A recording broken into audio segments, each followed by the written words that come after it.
Bonsoir à toutes et à tous, bienvenue dans cette édition d'information dans l'actualité ce soir, une mission conduite par le chef d'état-major général des armées au port de Moribaya dans Forêt-Caria pour évaluer l'avancement des travaux et les défis sécuritaires composés du commandement de la gendarmerie ainsi que l'inspecteur général des forces armées. La mission mesure les enjeux liés à l'évolution des travaux. Et pour lutter contre la criminalité suite à la réquisition de la force publique par le procureur général près la cour d'appel de Conakry, l'opération de déguerpissement a été lancé en début de semaine. Il s'agit d'assainir les espaces publics et réduire la montée de la criminalité. Enfin, clôture du Festival international du Djembé sur la région de Bokeh qui a remporté le premier prix du concours national de percussion. Un événement qui vient redorer le blason de la culture guinéenne après plusieurs décennies de léthargie.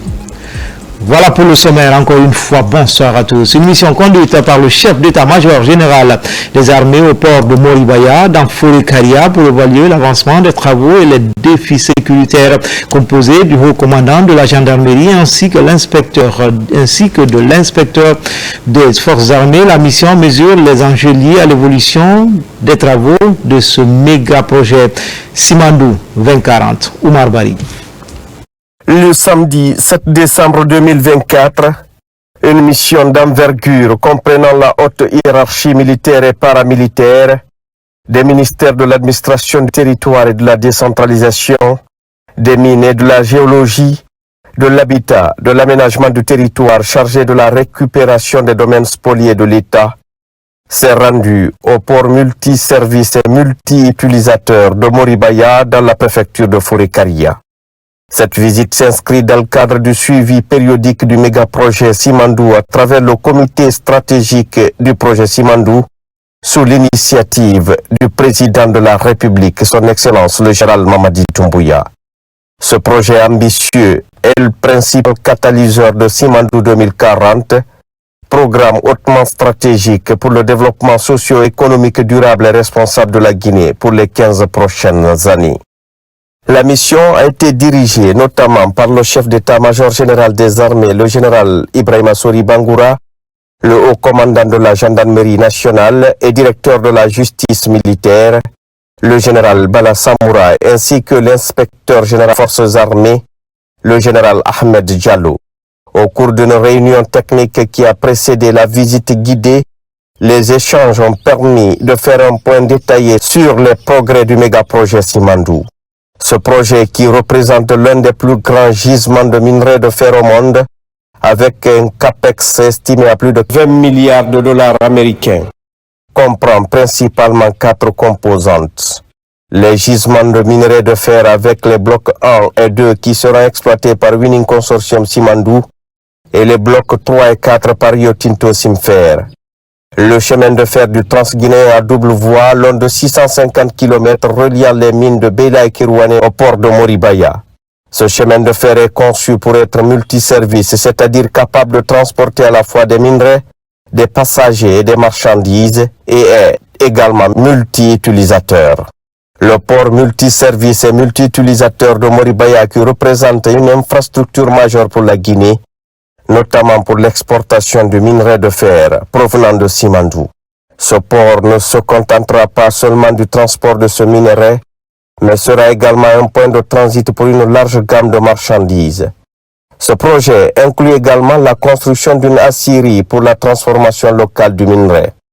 L'une des priorités de cette mission était de mesurer les enjeux liés à l'évolution des travaux de ce méga-projet en vue de garantir la sécurité des sites tout au long du corridor, un enjeu crucial pour le bon déroulement des activités.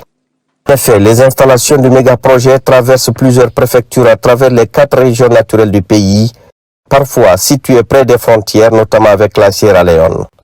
La visite a permis ainsi d'examiner de près les défis sécuritaires potentiels, tels que l'occupation anarchique des zones industrielles, le trafic illégal de bois et le braconnage dans la région de Mamou, ainsi que l'afflux des populations le long du corridor. Comme vous le savez, Simandou n'est pas seulement un projet minier, c'est un projet de développement économique et qui parle de développement économique, parle de développement de l'urbanisme, de création de nouvelles villes, de nouvelles agglomérations le long des corridors de Simandou. Et cette mission nous a permis de comprendre les enjeux stratégiques en ce qui concerne l'occupation du sol. Et c'est le lieu déjà de faire un appel pressant à l'ensemble des citoyens qui ont effectué des occupations précaires sur l'ensemble du site, d'abord du port de Moribaya, mais sur l'ensemble du corridor. Ceux qui ont déjà occupé à libérer volontairement eux-mêmes, mais inviter également les citoyens à ne plus jamais accepter d'acquisition de terrain le long du corridor de Simandou, parce que ce corridor constitue une rivière foncière sur laquelle nous allons déployer très rapidement les services du ministère de l'Urbanisme et de l'Habitat, avec un appui, le commandement de la gendarmerie près du ministère de l'Habitat, pour poser des tampons sur cet endroit. C'est le lieu de remercier non seulement les acteurs de ce projet, à savoir l'Union Consortium Simandou et Rio Tinto, mais également l'ensemble des acteurs qui ont œuvré au sein du comité stratégique de ce projet Simandou, placé sous l'autorité du chef de l'État, du travail gigantesque qui a été abattu.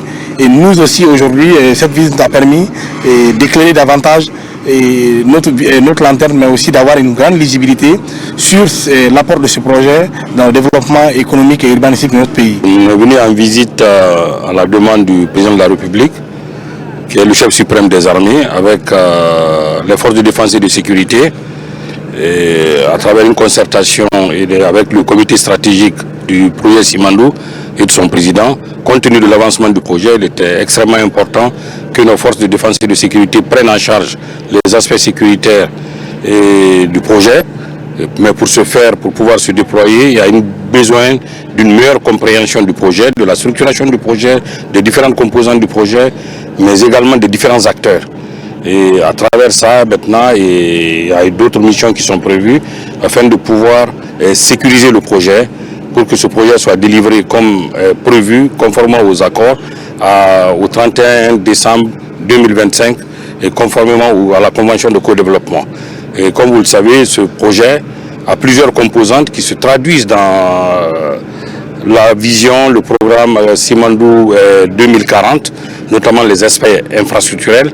Donc c'était extrêmement important qu'il y ait cette visite avec l'ensemble des forces de défense et de sécurité, plus le ministère de l'Habitat et de l'Aménagement du territoire, afin qu'ensemble qu'on puisse échanger avec les partenaires industriels qui sont Rio Tinto, Simfer et WCS, mais également la direction de la compagnie du Transguinéen, afin de pouvoir continuer la concertation pour une meilleure prise en charge du projet sur le plan de la sécurité.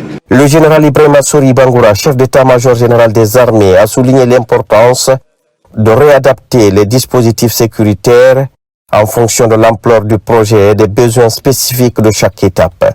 Il a promis une sécurité de proximité afin de garantir la protection des installations et la fluidité des activités.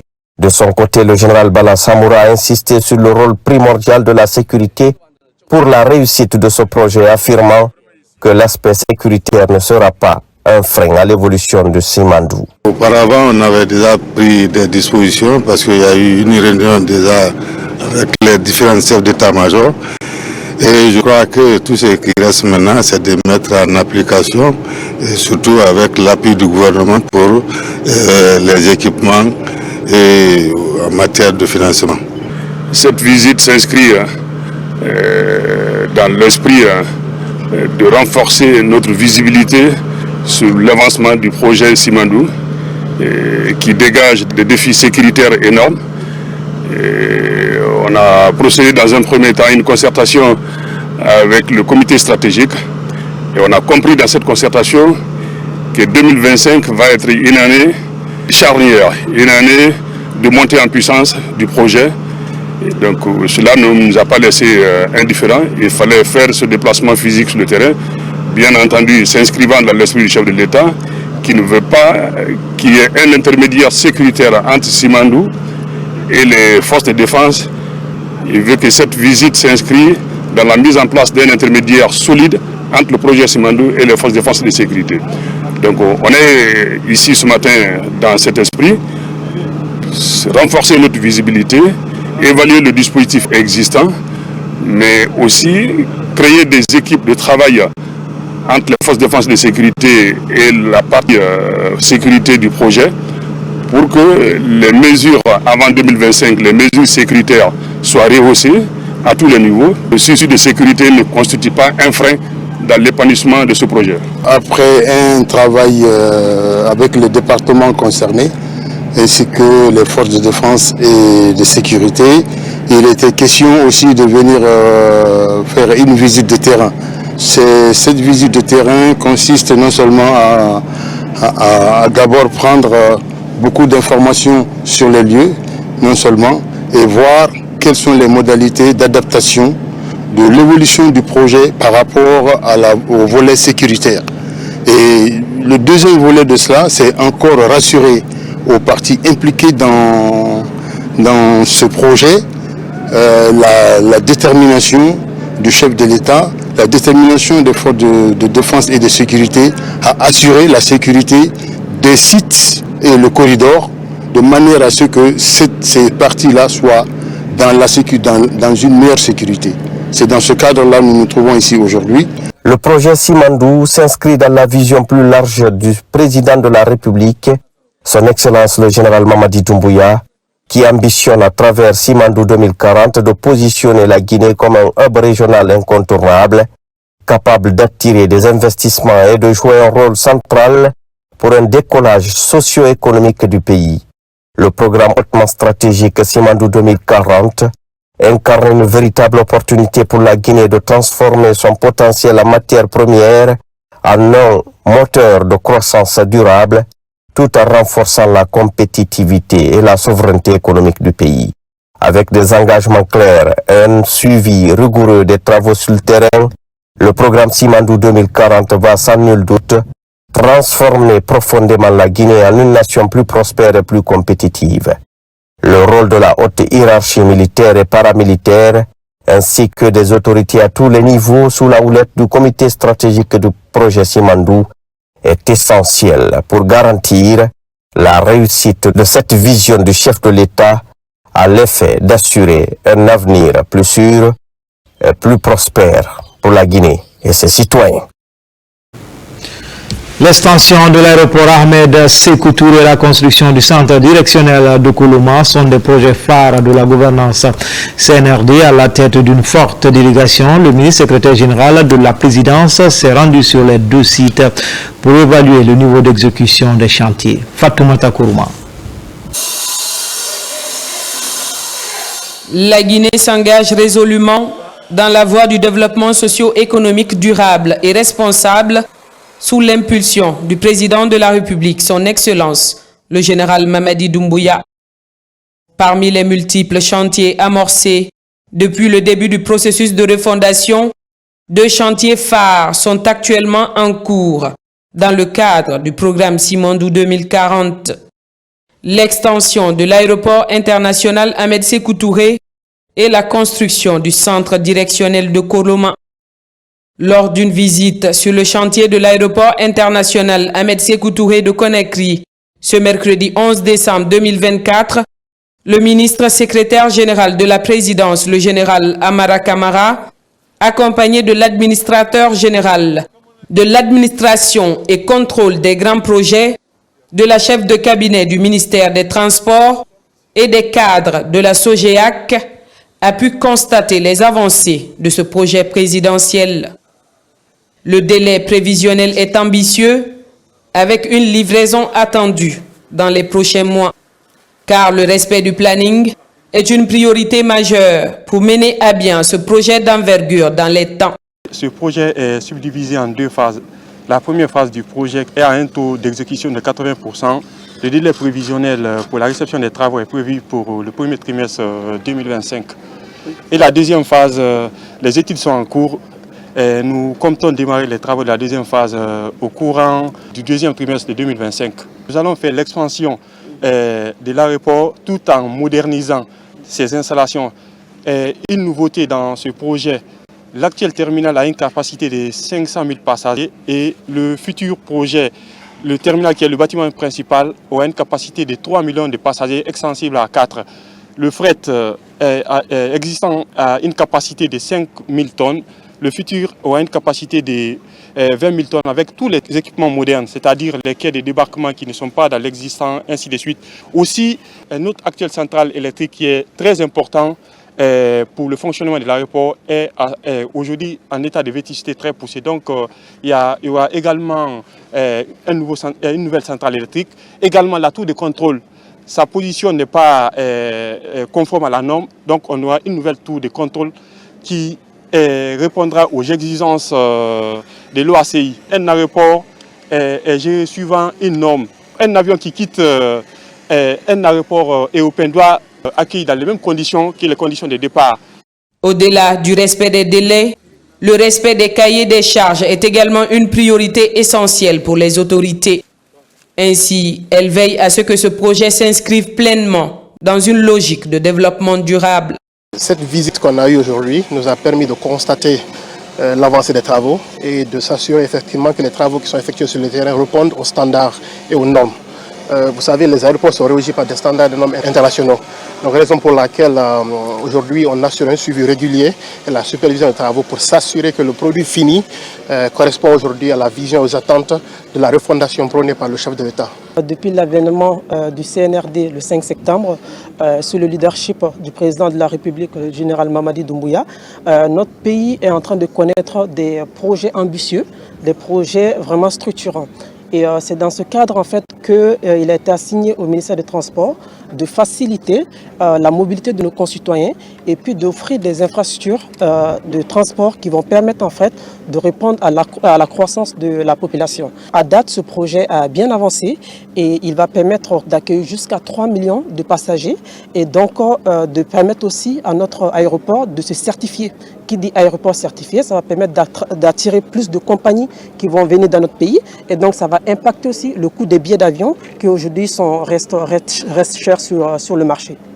Les principaux objectifs de cette expansion visent à accroître les capacités de l'aéroport pour répondre à la forte croissance du trafic aérien, à améliorer l'expérience des passagers et à renforcer les performances opérationnelles de la plateforme, ce qui pourrait générer des bénéfices considérables pour la Guinée, notamment en termes de développement économique, de création d'emplois et de rayonnement international. Cette visite fait partie de la programmation des activités que nous avons avec l'administration et le contrôle des grands projets. La présidence étant sa tutelle et lui, dans ses missions régaliennes, d'assurer le contrôle et le suivi de tous les chantiers de l'État. Donc nous avons programmé cette visite. Dans cette visite, on a fait appel à toutes les entités. Le ministère des Transports duquel l'aéroport relève, également tous les partenaires Al-Barak et les bureaux de contrôle pour voir techniquement ce qui se passe sur le terrain, voir le niveau d'avancée des travaux et s'assurer du respect du délai contractuel. Globalement, une très belle visite. La présentation nous a permis, la visite également nous a permis de savoir que nous sommes très avancés dans l'exécution des travaux dans la première phase, de les livrer à la fin du premier trimestre de 2025. Et globalement très satisfaisant. Et cela permettra considérablement d'améliorer les conditions de voyage des compatriotes, mais aussi des étrangers qui viennent en Guinée, mais augmenter la capacité d'accueil des voyageurs aussi qui viennent en Guinée. En gros, nous partons sur une projection d'environ 3 millions de passagers dans un futur très proche, ce qui est très bien et qui participe clairement à la vision de repositionnement du pays que le chef de l'État a prôné au lendemain du 7 septembre. Très satisfaisant. Nous partons sur une très bonne note. Nous reviendrons très rapidement pour nous rassurer que la fin du premier trimestre sera effectivement atteinte et nous serons très heureux très rapidement que le chef de l'État vienne sur ce chantier l'inaugurer et comme il a fait pendant le lancement. Après la visite de l'aéroport, la délégation conduite par le ministre secrétaire général de la présidence s'est rendue sur le chantier du centre directionnel de Koloma, un autre projet phare enclenché par le président de la République, le général Mamadi Doumbouya.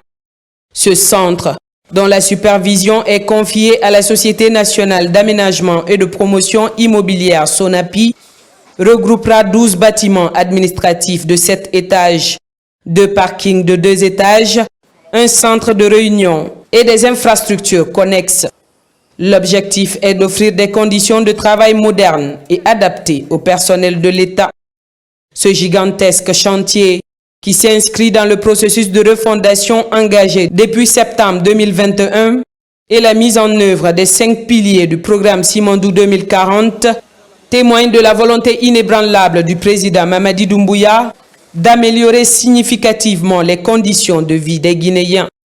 Chaque pierre posée, chaque structure érigée symbolise un pas de plus vers une prospérité pour tous les citoyens. En seulement 3 ans, des projets d'envergure ont vu le jour, transformant le paysage guinéen et apportant des solutions concrètes aux défis quotidiens. Ces réalisations ne sont pas seulement des infrastructures, mais des promesses tenues et des rêves réalisés pour le bien-être de la population.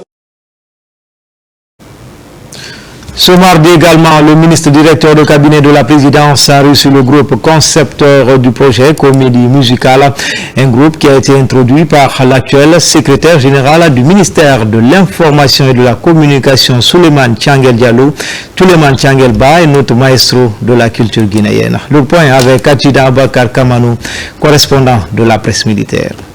À l'occasion du Festival international du Djembé FID Guinée 2024, le groupe concepteur de comédie musicale a présenté un spectacle de haut niveau qui a retenu l'attention des spectateurs, dont les autorités présentes pour la circonstance, notamment le ministre secrétaire général de la présidence, le général Amara Kamara, le ministre directeur de cabinet de la présidence de la République, Guiba Diakité, ainsi que le ministre de la Culture, du Tourisme et de l'Artisanat, Moussa Moïse Silla. Cette comédie musicale a permis de mettre ses héroïnes en avant et également de créer une sorte d'intrigue, d'énigme, parce qu'il fallait rechercher l'équilibre de la société.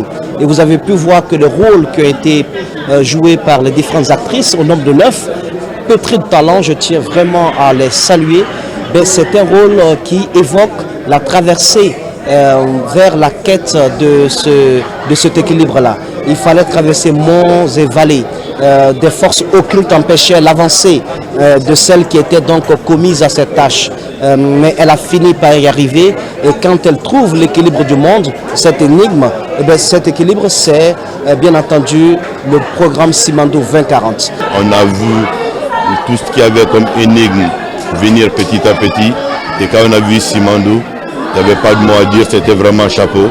C'est effectivement ça Simandou, c'est le travail, l'effort de beaucoup de personnes qui ne savaient même pas que la montagne de Simandou existait, mais qui ne savaient même pas aussi que ce projet allait être aujourd'hui une réalité. Et derrière ça, nous voulons passer le message encore d'unité, de paix, de prospérité du chef de l'État, pour que les Guinéens se donnent les mains dans les mains pour faire avancer le pays. Effectivement, ce projet et le programme Simandou 2040, ce sont ces projets-là qui vont être les catalyseurs du développement de notre pays dans un futur très proche. Après cette brillante prestation, le groupe a été reçu en audience par le ministre directeur de cabinet de la présidence de la République, introduit auprès du ministre Guiba Diakité par Souleymane Tiangel Ba, secrétaire général du ministère de l'Information et de la Communication. Ces jeunes talents de la culture guinéenne étaient venus remercier les autorités pour l'ensemble des efforts consentis pour le rayonnement de ce secteur, porteur de croissance et de développement. On a fait un spectacle, du coup le ministre a été voir notre spectacle et on était venu pour lui remercier par rapport au temps qu'il nous a accordé. Et la création s'appelle Guinée à la recherche de l'équilibre. C'est une création qui parle des héroïnes guinéennes et africaines, qui parle de la force de la femme, qui parle de l'équilibre entre les hommes et les femmes, parce qu'on a tendance à dire que c'est l'homme qui doit être devant tout. Et par contre, quand tu regardes bien, sans les hommes, les femmes ne peuvent pas bien fonctionner. Et sans les femmes, les hommes ne peuvent pas bien fonctionner. Nous sommes venus rencontrer le ministre directeur du cabinet de la présidence de la République parce qu'il y a quelques jours, nous avons présenté un spectacle qui s'appelle Guinée à la recherche de l'équilibre perdu. C'est un projet qui, pour la première fois, a été soumis au ministre directeur de cabinet de la présidence de la République et c'est lui qui a porté le projet tout de suite dès le départ et qui nous a dit que c'était un projet intéressant et qu'il fallait qu'on voit avec le ministre de la Culture pour voir comment implémenter ce projet. Le projet a été présenté, de ce que nous avons perçu, il a aimé, donc nous tenions à être là pour le remercier, pour remercier aussi le président de la République parce que tout ceci correspond quand même à sa vision, parce que ce que nous avons voulu porter aussi dans ce spectacle-là, c'est voir comment cet équilibre-là peut être obtenu grâce à la vision du président qui est le gigantesque programme Simandou 2040. Donc on était là pour ça, remercier le ministre et à travers lui, remercier le président de la République pour nous avoir permis de créer ce spectacle pour faire en sorte que le projet de Simandou aussi soit visible et en Guinée et à l'extérieur de notre Guinée. Dans le programme Simandou 2040, l'éducation et la culture constituent le deuxième pilier après l'agriculture, l'industrie alimentaire et le commerce. Pour rimer avec l'ambition des autorités guinéennes, celle de faire rayonner ce secteur sous la conduite éclairée du général Mamadi Doumbouya, président de la République, des projets culturels sont élaborés par les acteurs de la culture. Cette audience qui a eu lieu au bureau directeur de cabinet de la présidence Guiba Diakité s'est déroulée en toute convivialité entre l'autorité et ce groupe festivalier, encadré par le secrétaire général du ministère de l'Information et de la Communication, Suleiman Tchangelba. En tournée dans les unités de l'armée de terre, le général de division Ablaye Keïta a procédé à la remise d'engins roulants et équipements de communication au commandement du bataillon opérationnel régional de Nzérékouré, un geste qui va accroître à coup sûr les capacités de surveillance de cette zone, dans cette zone frontalière. Adjudant chef Oumar Kamara, il est correspondant de la presse militaire. C'est un important lot d'engins roulants composé de 7 pick-up, 3 Cougar, 2 Spartans et de matériel de transmission qui vient de bénéficier le bataillon opérationnel régional de Nzérékouré. Le chef d'état-major de l'armée de terre, en tournée dans l'arène, remet les clés de ces engins et matériel au commandement de la 4e région militaire. Objectif, assurer la défense opérationnelle du territoire. Au nom du président de la République, chef de l'État, commandant en chef des forces armées, au nom du ministre de la Défense nationale et du chef d'état-major général des armées, qui m'ont chargé, d'abord de venir féliciter le bord pour tout ce qu'elle est en train de faire ou qu'elle va entamer dans la région dans le cadre de la défense opérationnelle du territoire. Leur encourager à continuer à veiller sur la population et sur nos frontières. C'est ce qui a motivé mon déplacement pour venir moi-même leur remettre ces équipements et leur suivre jusqu'au lieu où ils doivent être engagés pour que vraiment leur opérationnalité soit vivante. Les bataillons opérationnels régionaux ont été mis en place par la hiérarchie militaire pour renforcer le dispositif sécuritaire intérieur et accroître la vigilance le long de nos frontières. Je voudrais également que vous remerciez Monsieur le Président de la République, le général Marmoula. L'acquisition de ces engins, comme vous venez de le réitérer tout à l'heure là, permettra non seulement d'améliorer notre capacité opérationnelle, mais ça va également nous permettre de marquer notre présence au niveau des frontières, conformément à vos directives actuelles. C'est un ouf de soulagement de recevoir ces engins. Je pense que ces engins permettront dorénavant que nous soyons efficaces par rapport à l'exécution de nos différentes missions et nous réassurons et nous prenons l'engagement d'utiliser ces engins à bon escient pour la satisfaction non seulement du bord mais également de toute l'hiérarchie militaire. De satisfaction et d'honneur de recevoir ce matin de la part de son Excellence Monsieur le Président de la République, le général Mamadi Doumbouya, un matériel précieux de la sécurisation du territoire national mais également de la préservation de la paix dans notre pays. Donc nous le remercions au nom de l'ensemble des populations de la région administrative de Nzérékouré pour ce tac qui vient de faire à nous. Depuis l'avènement au pouvoir du CNRD, à sa tête le général d'armée Mamadi Doumbouya, les forces de défense et de sécurité ont enregistré d'intangibles sur le terrain, ce qui contribue aujourd'hui à la montée en puissance des forces armées guinéennes. Dans le reste de l'actualité, lutte contre la drogue, l'Institut itinérant de formation et de prévention intégrée contre la drogue et autres conduites additives offre des kits de détection à la gendarmerie nationale. Ils serviront à réaliser les textes pour identifier les stupéfiants lors des saisies. Adjudant-chef Abdulkader Kamara, Abraham Christophe Conté. C'est un pas de géant dans la lutte contre le narcotrafic en Guinée. Le haut commandement de la gendarmerie nationale vient de recevoir des kits de drogue de la part de l'Office des Nations Unies pour la lutte contre la drogue et les crimes, ONUDC. Une de remise rehaussée par la présence de plusieurs cadres et officiers de la gendarmerie nationale. Il nous encore de remercier l'institution qui ne cesse de nous accompagner pour le renforcement de la capacité opérationnelle. Nous promettons bon usage de ces kits pour que ça bénéficie à la gendarmerie nationale et à la population guinéenne. Ces produits, utilisés de nos jours par les services dans la lutte contre les trafics de drogue, permettront aux unités de la gendarmerie nationale en charge de la lutte contre ce phénomène de renforcer leur capacité à traquer les réseaux de trafic.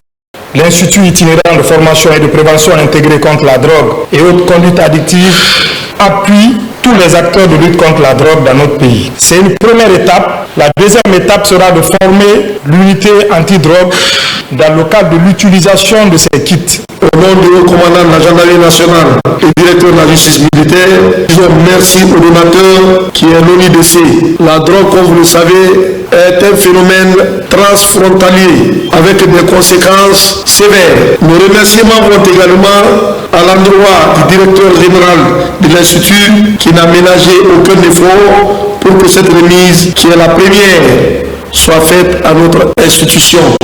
Et nous les rassurons que la partition de la gendarmerie ne fera pas défaut. Ce geste de l'Office des Nations Unies contre la drogue et le crime, ONUDC, vise à appuyer les efforts de la Guinée dans la lutte contre le trafic qui menace la stabilité des pays.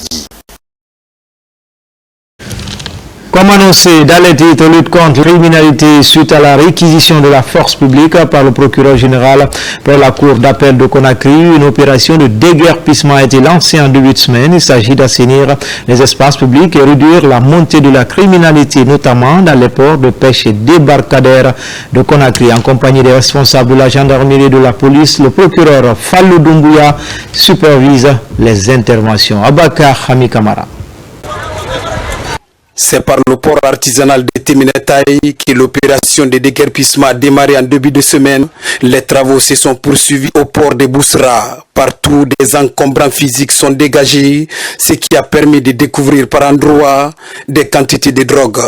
L'opération s'inscrit dans le cadre de la lutte contre la criminalité, une synergie entre le parquet général de Conakry et autres acteurs impliqués dans la lutte contre le trafic et la consommation de la drogue. Ces lieux constituent aujourd'hui un lieu de prédilection de tout genre de délits et de crimes. La vente, la consommation, le trafic de stupéfiants et de produits dépresseurs, la prostitution, pour ne citer que cela. Sans compter le fléau que cela engendre sur la santé, les épidémies. Nous sommes déjà là suite à une réquisition que M. le procureur général a déjà lue à la télé et que chaque Guinéen a vu. Et suite à ça, il en a ordonné, il a sorti une réquisition maintenant nous permettant de procéder au déguerpissement et au démantèlement de toutes les zones criminogènes. Des opérations similaires ont été menées au port de pêche de Kolé à l'Insebougny. La direction nationale de la DATUI et les autres parties prenantes se sont engagées à accompagner cette action. La première des choses, c'est de chercher à sécuriser les lieux. Parce que si je vous dis, cette zone-là est devenue vraiment un nid de bandits. Donc il faut débarrasser vraiment ces zones-là vraiment de ces bandits. En même temps, c'est devenu un lieu pour vendre les stupéfiants. Donc c'est la sécurité d'abord de la zone. On va s'attaquer à ça pour un premier temps. Et les autres projets maintenant qui seront orientés ici, vous allez les voir au fur et à mesure. À date, on a 440 zones criminogènes dans toutes les communes, 13 communes de Conakry. Alors, nous nous sommes fondés sur les dispositions de l'article 41 du Code de procédure pénale, qui a dévolu au parquet général et au parquet d'instance deux missions. Une mission de prévention et une mission de répression. Un projet d'aménagement des sites de guerpilles entrepris afin d'éviter le retour sur les lieux des anciens occupants.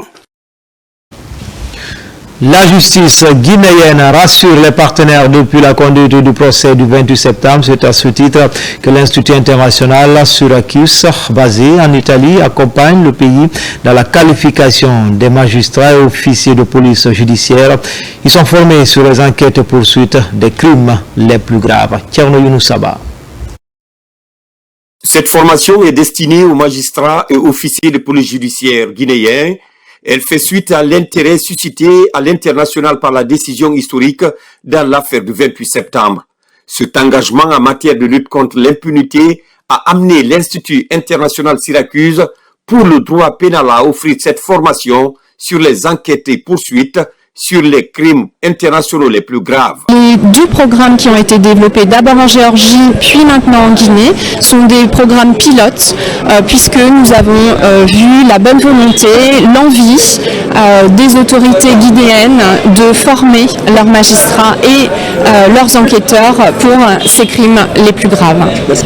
Les magistrats, les OPJ qui sont présents vont partager des expériences avec les experts de l'Institut Syracuse et ceux qui sont venus de la Cour pénale spéciale de Bangui. Et puis, au plan national, ça il faut le souligner, nous avons le procureur audiencier du procès du 28 septembre qui va appuyer ces experts. La Guinée et la Géorgie sont les premiers pays bénéficiaires de cette formation intitulée Plateforme régionale de formation sur les crimes d'atrocité REACT. À travers la coopération française, Expertise France accompagne l'Institut international Syracuse, basé en Italie, dans le développement de cet ambitieux projet afin de fournir une assistance technique aux États sensibles aux questions de crimes d'atrocité. L'objectif à long terme du projet REACT est, en réalité, d'établir une plateforme de formation régionale en proposant une approche pratique, favorisant les formations initiales et continues des acteurs visés,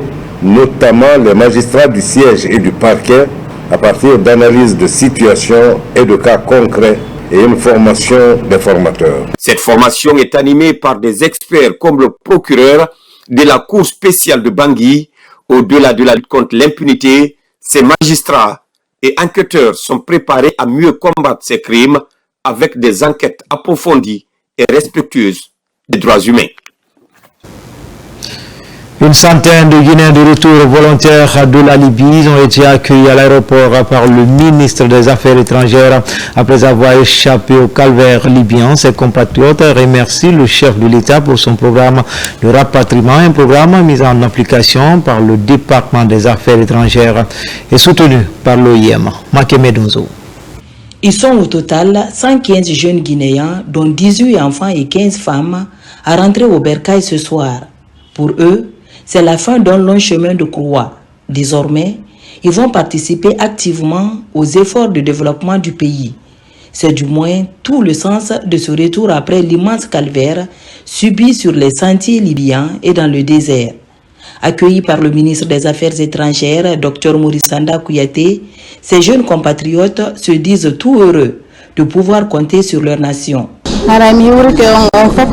Je salue tous les Guinéens et je voudrais dire merci particulièrement au général Mamadi Doumbouya. C'est grâce à lui que ma fille et moi sommes aujourd'hui dans notre pays. Vraiment, je le remercie.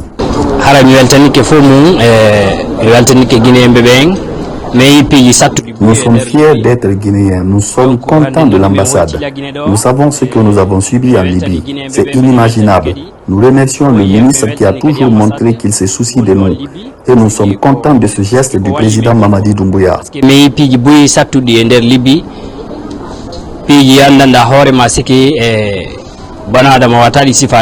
Désormais, ambassadeur auprès d'autres jeunes sur les risques de la migration irrégulière, ses compatriotes sont tout heureux de sentir à nouveau l'air pur de la liberté grâce à l'engagement du président de la République, le général d'armée Mamadi Doumbouya.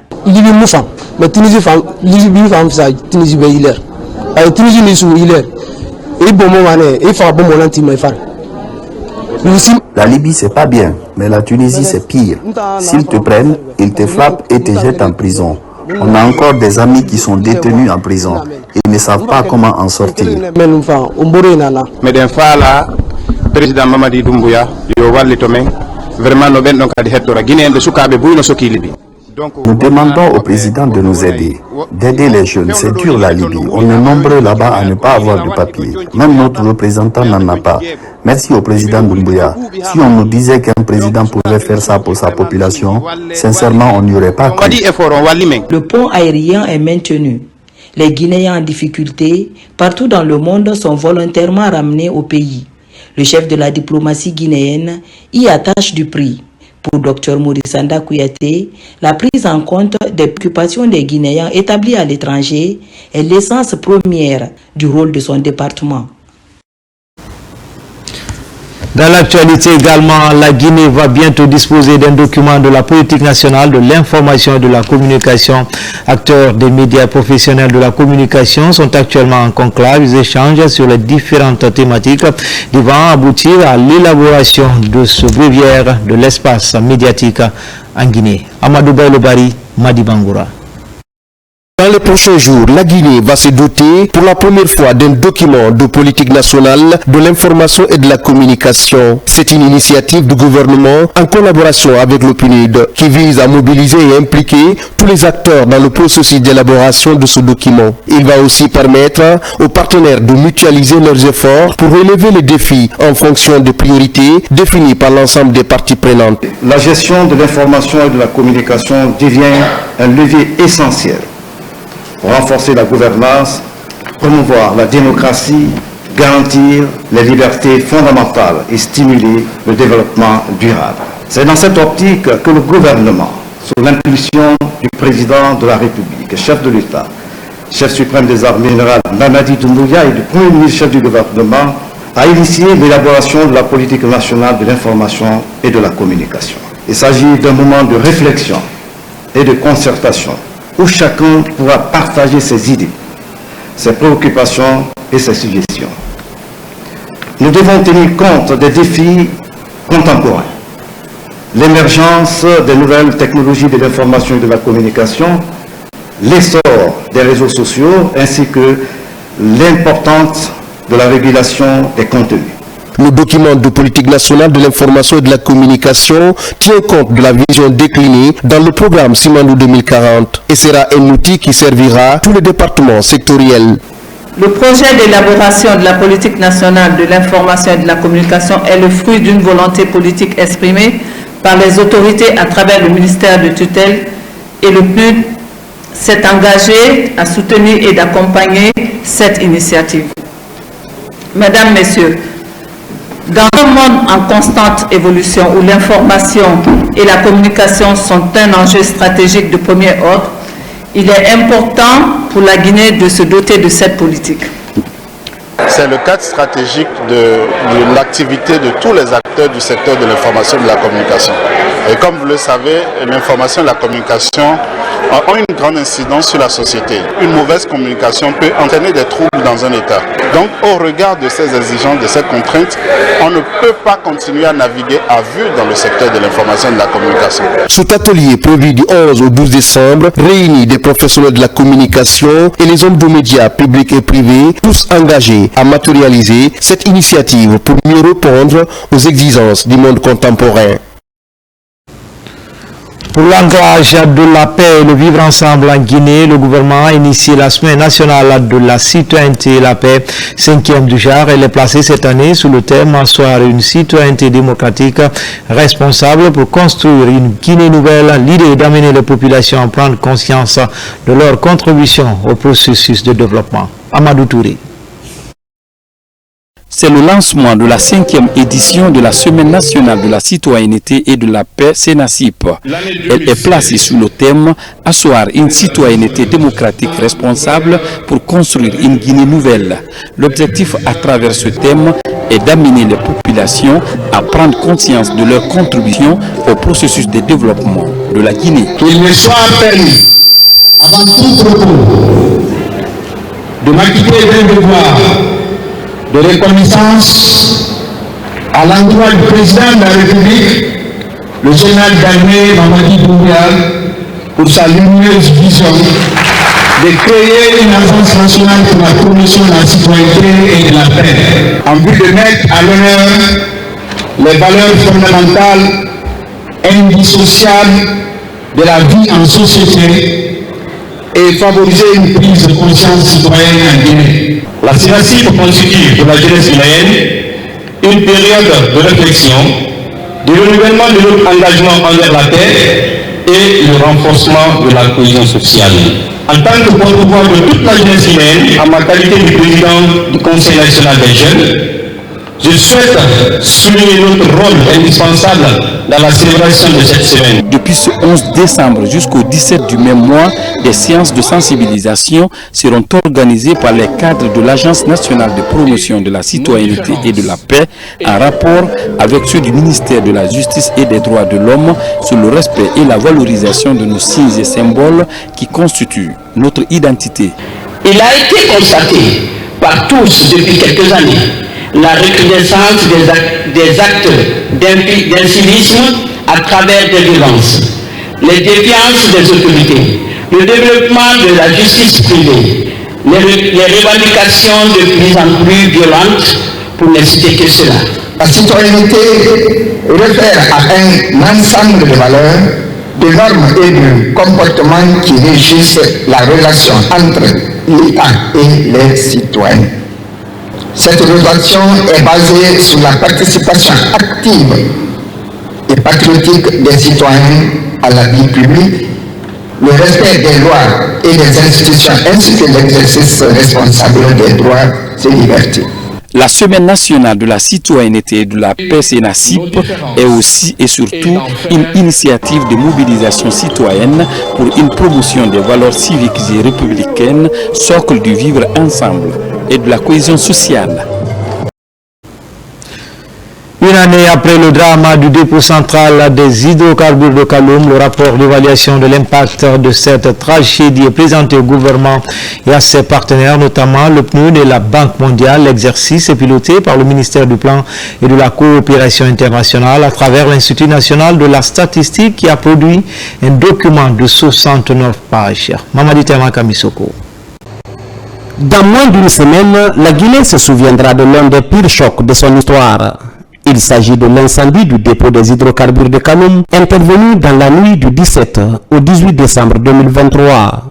La catastrophe a eu des répercussions énormes sur le plan social, environnemental, mais surtout économique, avec un déficit de mobilisation estimé à plus de 1400 milliards de francs guinéens en 2024. Mais en dépit de tout, grâce aux mesures fortes du gouvernement et à l'accompagnement des partenaires, l'économie guinéenne s'est montrée résiliente, avec un taux de croissance actuel de 6% contre 4% attendu. Il fallait la réaction vive en matière de politique contracyclique pour permettre de contenir toutes les conséquences de cette gestion de la catastrophe.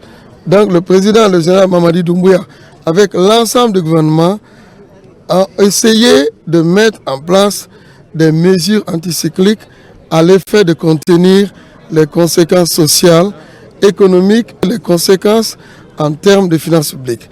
Mais globalement, saluant la forte résilience de notre économie, avec l'impact, nous avions pu être au rendez-vous du bilan. Le rendez-vous du bilan, c'était d'avoir un niveau de croissance espéré. Une telle catastrophe dans d'autres pays aurait donné ce qu'on appelle une décroissance.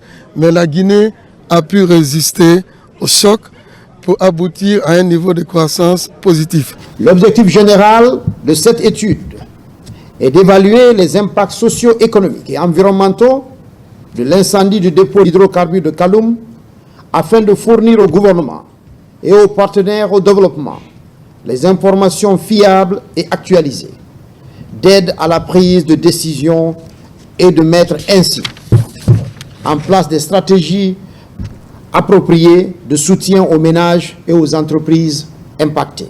L'étude sur l'impact de l'incendie du dépôt des hydrocarbures de Kaloum a été réalisée par le ministère du Plan et de la Coopération internationale à travers l'Institut national de la statistique.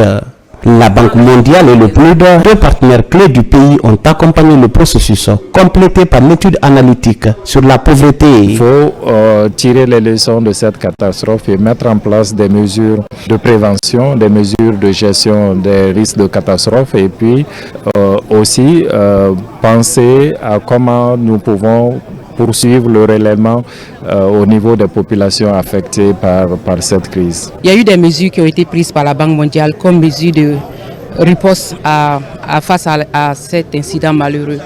Il y a eu un montant de 50 millions de dollars attribués au secteur prioritaire tels que la santé, l'éducation et aussi la réparation d'infrastructures. Et même aussi un appui opérationnel parce que quand ces ressources sont disponibles, il faut aussi de la capacité humaine pour pouvoir mettre en œuvre ces mesures-là. Aujourd'hui, en plus du plan de gestion des conséquences, le programme de relèvement post-incendie de la Guinée est en route. Avec le méga-projet Simandou et d'autres initiatives de mobilisation des ressources internes, le pays est sur une bonne trajectoire, reconnaît le document de 69 pages. La Confédération générale des entreprises de Guinée outille ses cadres en technique de négociation collective et grille salariale. Le Bureau international du travail accompagne l'opération en ligne de mire, disposée d'une équipe capable de déjouer d'éventuels pièges lors des négociations. Mamadou Saliba, Sounou Sidibé. Au cœur des échanges durant cette rencontre, les négociations des conventions collectives et grilles salariales. L'idée est de créer un climat des affaires, mais aussi un meilleur cadre de travail pour les employés du secteur privé. La problématique préoccupe la Confédération générale des entreprises de Guinée. La CGGI a l'ambition d'ouvrir vraiment un grand chantier sur tout ce qui est convention collective. Et dans ce cadre-là, les entreprises seront très bien outillées avec les différents représentants, que ce soit au niveau des entreprises ou de la commission permanente de concertation, qui permettra de travailler avec les syndicats pour sortir les conventions collectives assorties de la grille salariale dans les différents secteurs d'activité. Le Bureau international du travail accompagne le processus. Il s'agit de mettre en place une équipe de cadres capables de surmonter les pièges des négociations collectives. Cette rencontre se tient à un moment où employeurs et syndicats sont en concertation sur la nouvelle grille salariale et la convention collective. L'événement qui nous réunit aujourd'hui est un événement à saluer car il marque une étape importante dans l'aboutissement d'un processus que nous avons commencé les 23 et 24 avril 2024 afin de faciliter un atelier de formation de formateurs de la CGGI sur cette même thématique des relations de travail, de la négociation collective et des négociations salariales. Nous sommes à la croisée du chemin.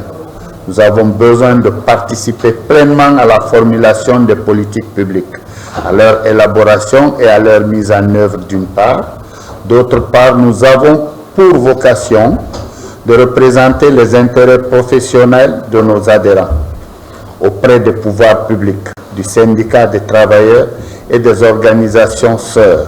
Pendant 3 jours, ces cadres venus de différents secteurs socio-professionnels vont débattre des questions liées aux négociations collectives, notamment les décisions en matière salariale, le système de rémunération, mais également la structure et la composition des salaires.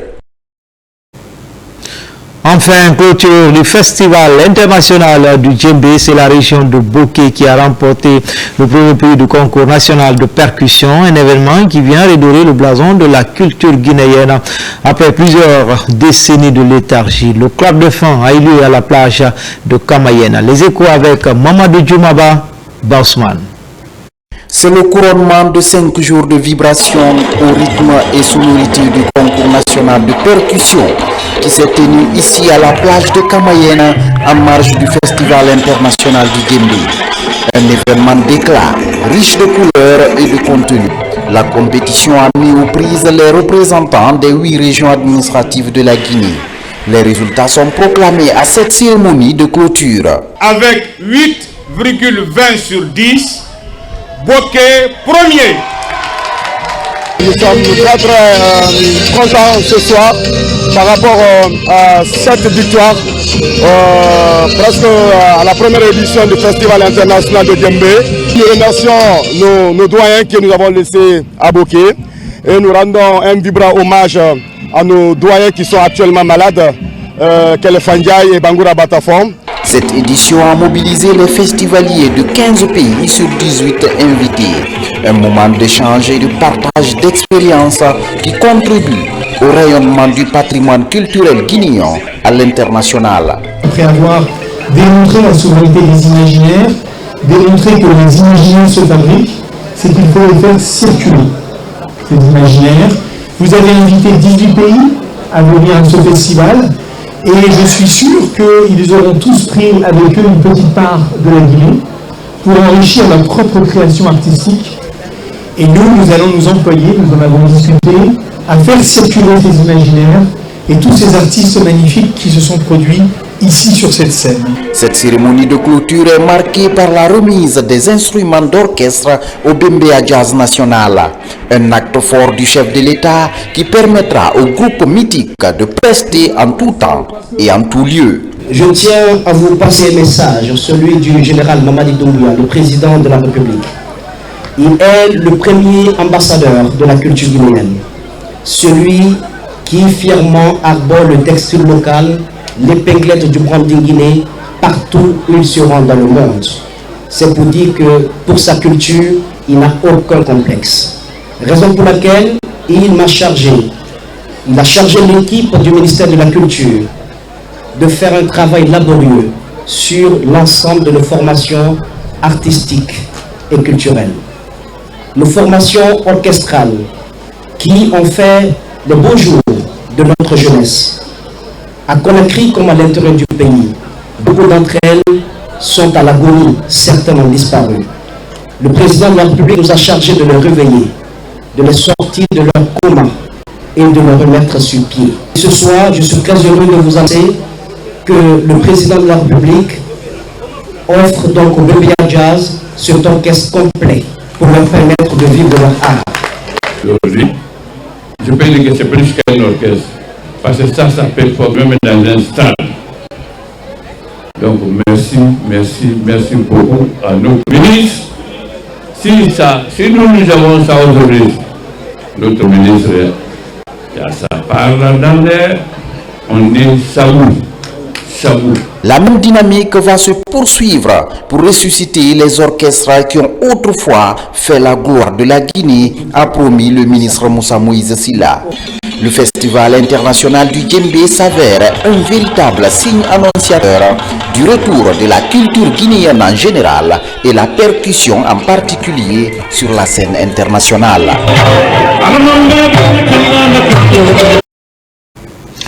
C'était tout pour les infos sur la Guinée, notre paradis terre de richesse et d'innovation. Mais en attendant, restez toujours connectés sur le www.rtgguinée.info. À bientôt, Inch'Allah.